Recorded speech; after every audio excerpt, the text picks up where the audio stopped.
Coach Yeng Yao may matinding sinabi kay Riley Grigsby. Barangay Ginebra versus Rain or Shine Elasto Painters. Magtuloy-tuloy na kaya ang Barangay Ginebra? Last Friday nga lang nang makuha ng Barangay Ginebra ang kanilang unang panalo ngayong Governor's Cup. Pero isang araw matapos niyan ay makakalaban naman nila ngayong araw ay ang koponan ni Coach Yeng Yao na Rain or Shine Elasto Painters. Pero ano nga ba yung mga dapat nating i-expect sa magiging laban ng dalawang koponan? Una syempre ay paniguradong magiging maganda yung bakbakan ng dalawang koponan. Hindi rin basta-basta ang Rain or Shine Elasto Painters at pinatunayan nila yan last conference kung saan sinabayan nila ang Ginebra sa semifinals. Kaya naman expected na magiging mainit ang bakbakan ng Barangay Ginebra at Rain or Shine Elasto Painters.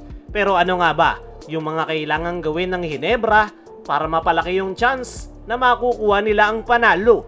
Unang-una sa kanilang listahan ay tulong-tulong. Ibig sabihin, hindi lang isa o dalawa yung kanilang aasahan, kundi kailangan lahat ng Barangay Ginebra players ay makapag-contribute. Ang maganda sa Ginebra, nagawa nila yan last game kontra Blackwater Bossing. At ngayon nakalaban nila ang Rain or Shine Elasto Painters ay kailangan lang nilang ipagpatuloy kung ano yung kanilang nasimulan last game. Lahat mag-contribute pagdating sa opensa at depensa at once na magawa yan ng Ginebra ay malaki yung chance nila na ma-secure ang panalo. Sunod sa listahan ng Barangay Ginebra ay syempre yung kanilang depensa. Hindi naman po pwede na puro puntos lang yung kanilang gagawin. Kailangan rin nilang makapagpakita ng magandang depensa.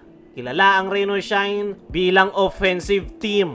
Fast pace at outside shooting yung tempo ng kanilang laro. At yan nga yung kailangang madepensahan ng Barangay Ginebra. Ang maganda sa kupunan ni Coach Team ay kayang-kaya nilang makipagsabayan sa bilis at takbuhan ng Rain or Shine. Pero hindi nga nila kailangang daanin sa bilis, kailangan lang nila ay masira yung rhythm at tempo ng laro ng Rain or Shine Elasto Painters. Isa pa sa kailangang gawin ng Barangay Ginebra ay umiwas sa turnovers. Maganda na yung pinakitang performance ng Ginebra last game, pero makikita mo na mayroon pa ring butas dahil ilang turnovers pa rin yung kanilang naitala. Blackwater pa lang yung kanilang kalaban ay puro na turnover ang Ginebra. Ano pa kaya ngayong Rain or Shine yung kanilang makakaharap dahil puro nga pesky yung gwardya ni Coach Yeng Yao. Kaya naman kailangang i-secure ng Barangay Ginebra yung kanilang possession dahil once na mag-turnover sila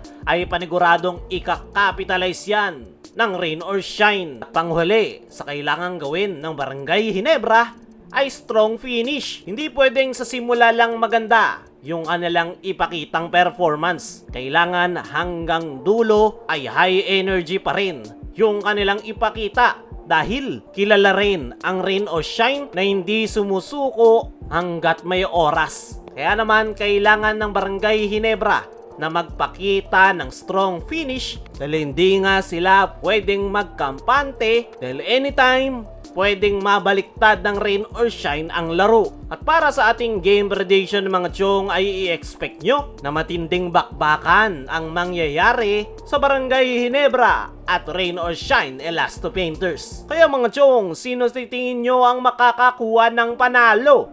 I-comment mo lang dyan sa ibaba. Samantala, Coach Yeng Yao may matinding sinabi kay Riley Grigsby. Ngayon nga na makakarap ng Rain or Shine ang Barangay Ginebra ay natanong etong si Coach Yeng kung paano nila didepensahan si Riley Grigsby. Ang sagot netong si Coach Yeng ay nasanay nga daw sila na si Brownlee yung kanilang tinututukan. At ngayon na si Riley Grigsby, ang bagong import ng Ginebra, ay nabanggit ni Coach Yeng na hindi magiging madali.